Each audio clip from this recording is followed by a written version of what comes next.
All right, today we're going to talk about the standard 5.G.1.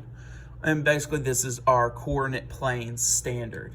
Okay, it says that we're going to use a pair of perpendicular lines called axes to define a coordinate system and to locate things. Now, as we get started with this, the groundwork for this is the biggest portion to it in knowing which coordinates is correct. So looking across the bottom of my grid here, this is the x-axis, okay, or how far left or right something is.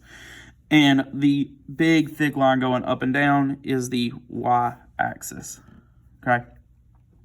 Now, all coordinates have to be done the same way each time. And every time that we've tried to find a coordinate is going to be x, comma, y. What that means is every time I'm going to look and see what my first number is, and that's going to be how far to the left or to the right that I'm going to move. For 5th grade, we're just worrying about the first coordinate plane of this, so the top right box. So everything's going to be positive numbers. So, for example, if I had a number that was, let's say I had a coordinate that was 3, 5, 3, 5. X coordinate of 3, Y coordinate of 5. So I'm going to come over to wherever 3 is. So 1, 2, 3. And now I know that wherever along this line is going to be where my y-axis is going to stop. So I'm going to go up 5.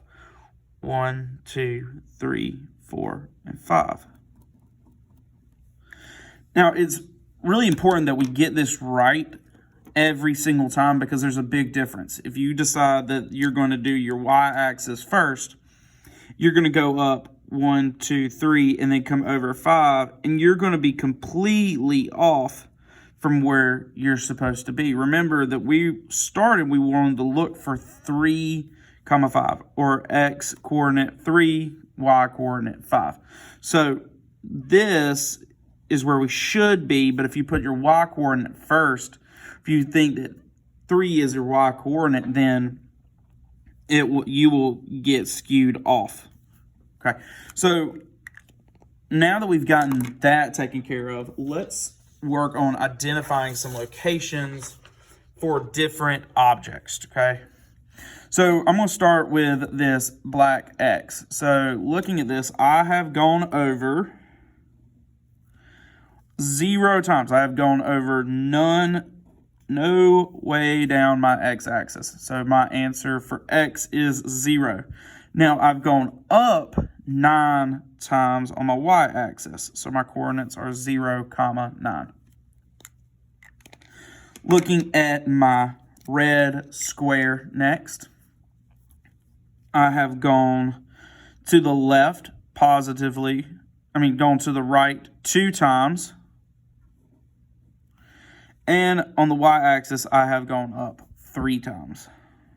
So my coordinates are 2, 3. Now looking at the orange star, my x coordinate is 4, and my y coordinate is 4. So I've got 4, 4. Now looking at the blue heart, which doesn't really look blue on the screen, but we went over 7 on the x-axis and went up 5 on the y-axis. So 7, 5. Now looking at the green triangle, I went over 9 on the x-axis and I went up 9 on the y-axis. So my coordinates are 9, 9. And for my purple circle, way up here in the corner, we went over 10 on my x-axis, up 10 on my y-axis. So it is 10, 10.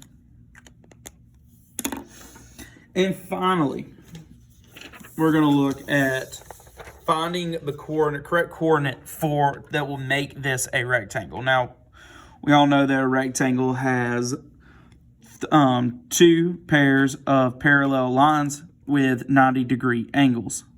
So I need to find something that would make this I need to find a place where I could put a dot where it's going to create 4 90-degree angles with 2 sets of parallel sides.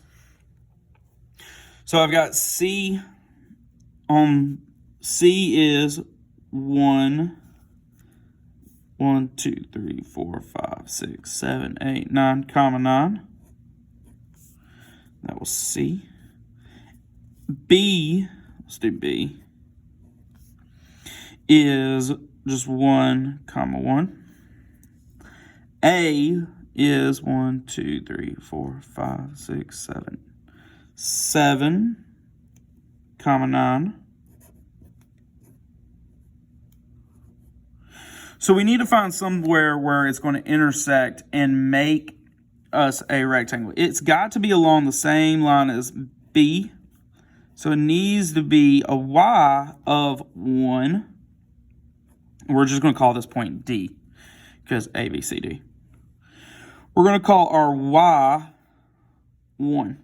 Now notice that I made sure that I put this in the spot for the y-axis because I'm talking about how high up it went, all right? And I know that my x-axis, it had to go over this way 7 times to line up with A. So my coordinate needs to be an x-axis move to positive 7 and up 1 for my y-axis. 1, 7, comma 1.